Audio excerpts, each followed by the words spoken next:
Yeah, I mean, how did the collaboration with Alex come about? Alex's collaboration came through. It's weird how things connect and happen, because a friend of mine, we actually met her through my dad. She was 14 and she came to one of our concerts, and she turned up without her parents. And my dad was like, no, we can't let you in without your parents. So you need to go back home and get one of your parents to come. This is my dad being a dad at the concert, you know? Wow. Being a responsible adult, go and get a parent, then you can come in. So anyway, that's how we got to meet. And my friend Manji, she has her own meditation website. So Manji introduced me to Alex because we were her guinea pigs for her first meditation, a bespoke meditation each. She's gone on to be successful. And that's how I got introduced to Alex. He came to England. We went to London. Let's meet up for tea. Alex is a DJ, also a producer, a painter, artist. Wow.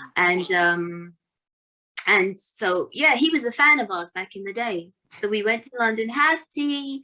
And as he was leaving, I said, Alex, why don't we write something? And he was like, that would be amazing.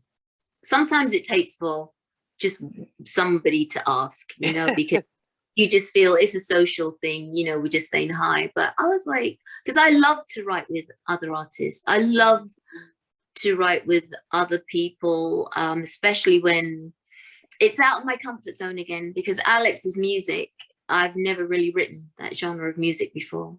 And I absolutely found it challenging, and I love a challenge, Nandi, and I went for it, and we produced some lovely bodies of work, really, really exceptional pieces. So was it then, I mean, with the single out now, was this just this one single that we're seeing, or do we expect more stuff? We have written a few songs together, but this is just this wasn't even supposed to be me singing. I wrote it for an artist for the album Book of Spells, but when Alex heard the demo, he said, no, we have to have you sing it, Doris. I want you on the album with the, you know, the other writers, co-writers. So that's how that happened. That's how that came about. Now that you've come out with the single that's out, you've got the video out as well, has that put a hunger for to do anything more, or what's Yeah, it has.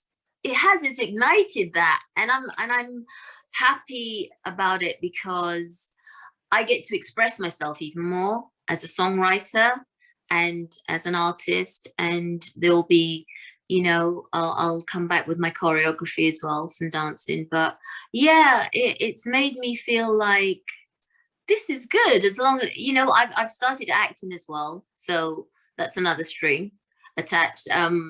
But yeah, I love it. I love the whole process of music and entertainment. Yeah. But have you been doing any tours? I mean, I know prior to lockdown. I haven't been doing any tours. Alex and I did say, because Alex is in Los Angeles still, and we would have done a little mini radio tour here if he was here. But yeah, this is basically this collaboration with Alex. No tour for that. It's just, you know, he's just releasing songs from the album Book of Spells.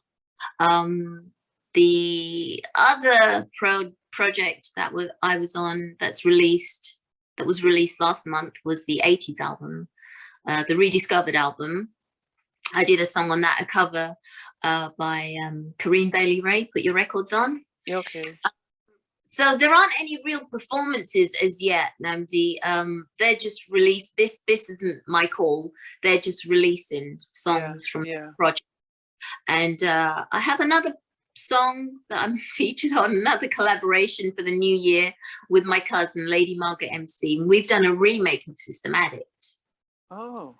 With Felix from Basement Jack. So more to come. To come. So nothing's really locked down with me as an artist at the moment, because none of this was intentional for me, but I've enjoyed the journey so far, people asking me to collaborate. So yeah, we'll see what more is to come.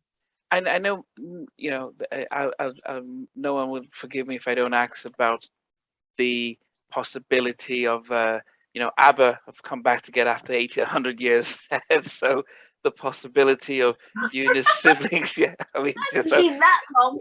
no, but it's, see, I mean, we've heard from the fact that all four of them came back, recorded a new song and stuff, but it's so it doesn't go without asking. Anyone will say, "Wow, what is it getting you and your siblings together to do a you know either a tour, the new music and stuff like that?" Well, if the stars align and it's on the cards, of course, of course.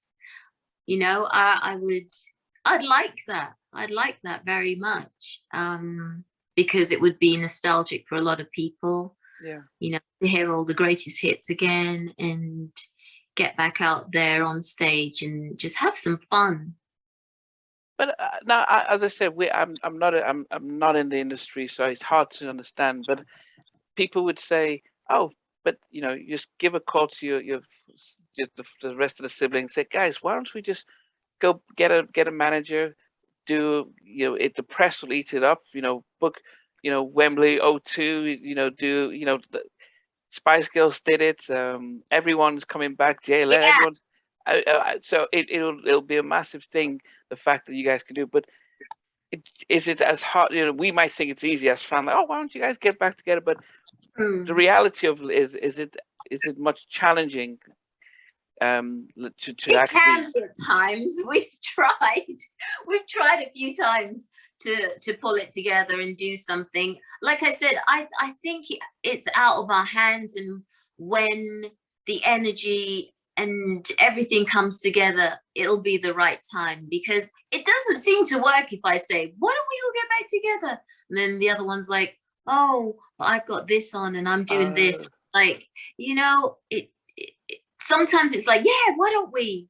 But it just doesn't seem to stick. So when it's the right time, I think it's very possible. okay. I mean, New Edition, um, we're supposed to do an album and a tour after their movie came out, but things didn't work out. But now in 2022, they're doing a residency in Vegas. Oh, So wow. yes, they're doing a residency in Vegas. They've got a, you know, so it was a big announcement last year. But you can see that it's not that, yeah, people have things booked in. So sometimes you know, as fans, we're like, come on, just siblings, you know, when you meet up for Christmas, you know, just put something together and stuff. Know But it. yeah, I think finally, you know, you know, the one thing I always remember with you guys as a kid was the mansion and the sports cars.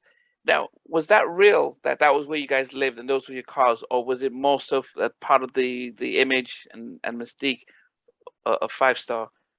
No, that was our home. Wow. Mm, Okay. yeah. Wow. At the time, did you? Now the videos we see, it you know, didn't feel as homely because it was a mansion and stuff. But was it? How was it to live there? Was it too big to? Oh, no. 7 people. And, you Okay. know, it was nice to have the room. We grew up in a 3-bedroom house with 7 people with 1 bathroom, you know, to start in Okay. Rome today. So it was nice to have the space and your own bathroom. It was lovely, but we were working a lot. So You were hardly there. it was nice to spend time there when we were at home Yeah. and have mum's cooking and stuff, you know? Yeah.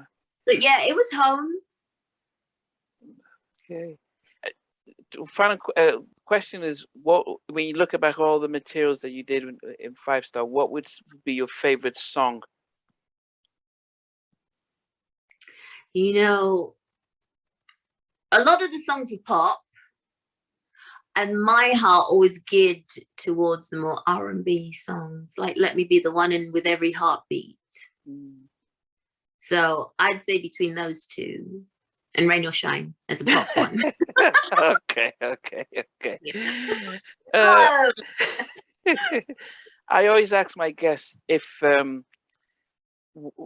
if you were stuck in a lift and they said, No, I don't take the lift. I always take the stairs. okay, okay. The Yeah, question so was okay. the question was normally, and it would take 3 hours to get you out. What movie would you want to watch? What? It's almost like trying to find out what your favorite movie is. It would have to be something funny because being stuck in a lift would be. It would be comedy. You know what? I watched. I think it was Young Frankenstein with my dad one day. Have you seen that movie? It's in black and white with Gene Wilder and Mel Brooks. Oh, Mel Brooks. Yeah, the Mel. Okay, yeah, okay. Yeah, so it would have to be something funny or Norman Wisdom or yeah, it would have to be a comedy for me. Okay. What's your all-time favorite song by any artist? By just like a song that. Wow. I not too long ago heard some Phil Collins, just back in the 80s stuff came on the radio, and David Bowie, Donna Summer.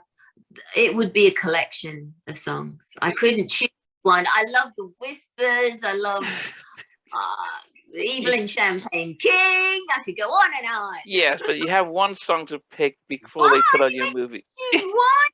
Yeah, All one right, song. I'm gonna go for Michael Jackson song, I Can't Help It, written by Stevie Wonder. Oh, okay. Wow, okay. My all-time favorite is Michael Jackson's "The Lady in My Life." Just I didn't like that song. You didn't like that song? No, because I felt he was singing about another woman and not me. Oh, okay.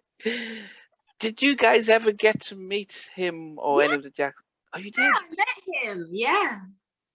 How was that experience? Wow. Oh my God, it was the best experience of my life meeting that man. I always wanted to meet him as a girl, and to have my dream come true, meet him on the Bad Tour was like, oh, the ultimate in my whole career.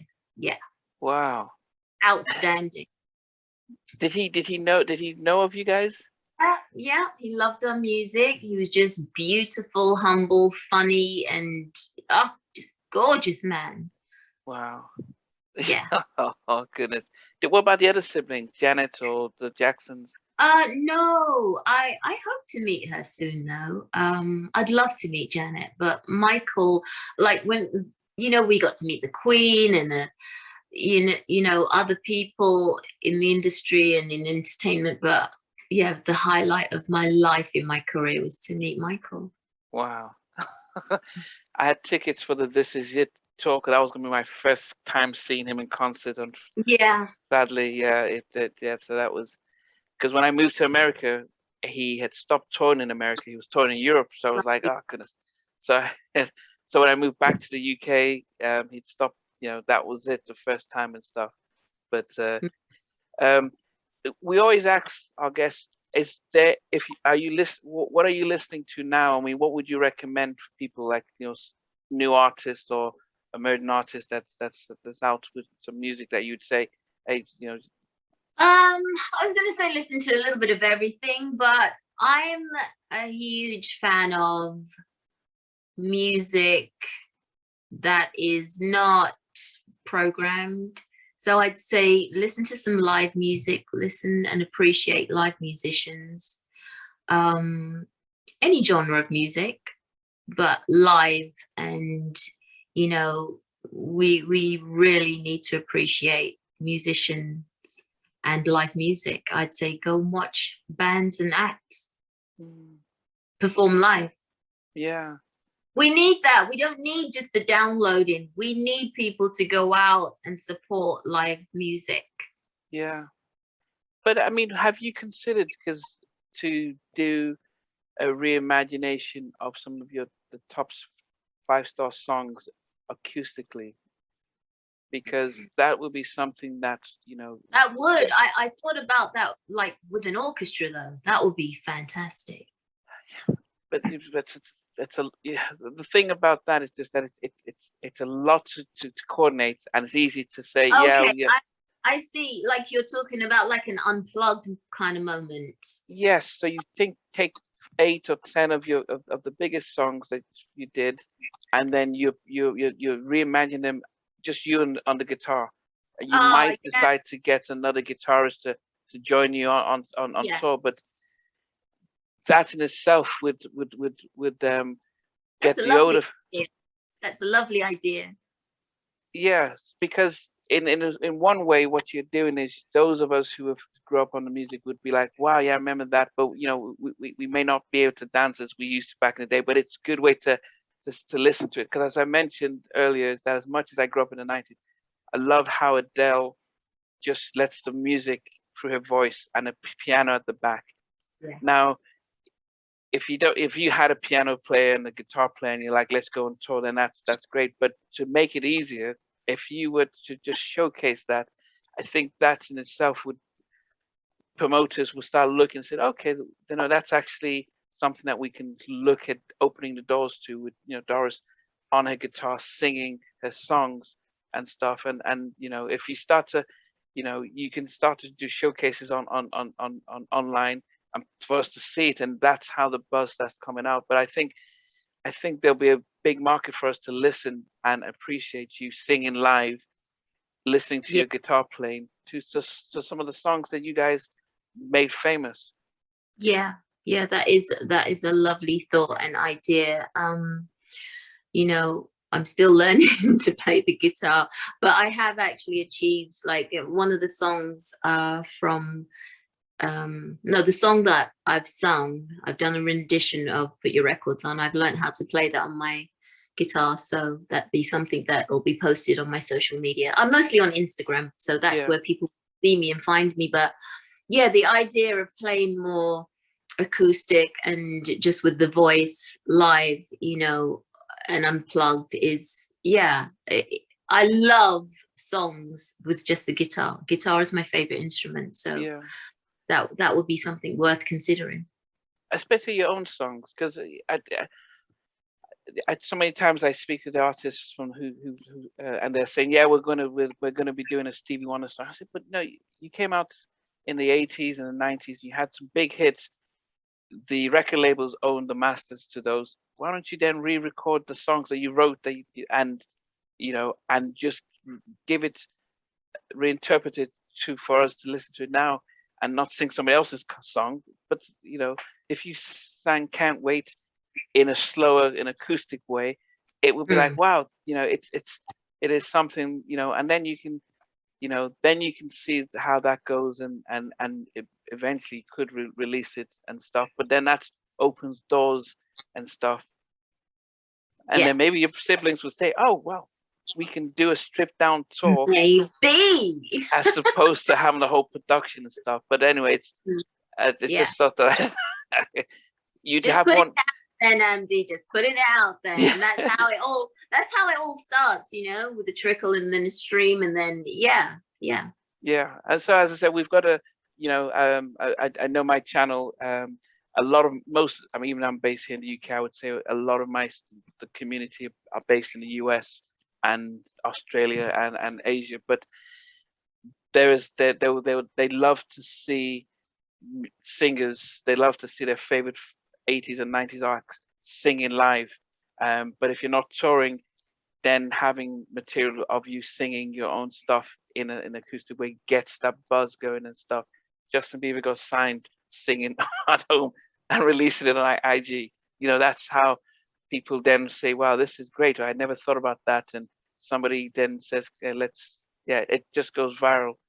But yeah. That's exactly what I've started doing. Like I did an a cappella of "Love Is Prayer" on my Instagram. You know, people love it, and it's so nice to be able to just click my fingers and express the song, yeah, you know, just very simply and beautifully, because as you say, you know, they get to see me, hear me, know the lyrics, and know that, you know, it's a performance, it's a live performance, and there's no auto tuning. yeah, no, definitely, yeah. But as I said, our hope it would be to be able to see you on a stage, singing songs. But this would just be a good way of making that happen. As I said, Yeah, you yeah, know, you mix up some of your new songs with some of the favorites that we hadn't heard from in a long time. yeah, I think that will, you know, gives you a nice a nice variety. You know, 5 songs from 5 star, then 5 from what you've done now. Then that'll be a nice little package to use as to tour and stuff. Absolutely, absolutely. Listen to you being my manager. No. As I said, I love music, but I love the but as I said, I like stripped down stuff because I can. That's why I was really impressed, as I said, seeing you just sing with your guitar, and that's always is the stuff that I really appreciate, and I think there's a lot of us like that would really appreciate that, but we don't. As I said, have you heard an acoustic version of any of your 5-star songs? Any of the 5-star songs?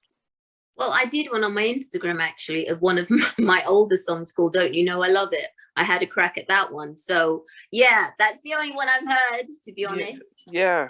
So, I mean, as I said, if the more of that we see, the more it's like, wow, okay. Absolutely. Yeah. People like that one-on-one, that personal interconnection, So I absolutely understand what you mean. So hopefully I set a challenge that you can, that I could hear. I like a challenge. So hopefully between now and Easter, I mean, well, New Year actually, we might. Do you think we might see a couple of you? Oh yeah. Oh yeah, definitely. Okay. There's always room for more. Yeah. Well, I do definitely appreciate the time you've taken, and it's been great. It's been fascinating, and hearing the story. But I'm going to be sure to make people aware of Lover's Prayer, but also the fact that you've got other things that we can expect on your social media accounts in the hopefully coming weeks and stuff, which would be a blessing and stuff. Thanks for watching. Please remember to subscribe to the channel, but most importantly to press the notification bell so that you can be notified when we do have a new interview. Loads to come, but thanks a lot for watching.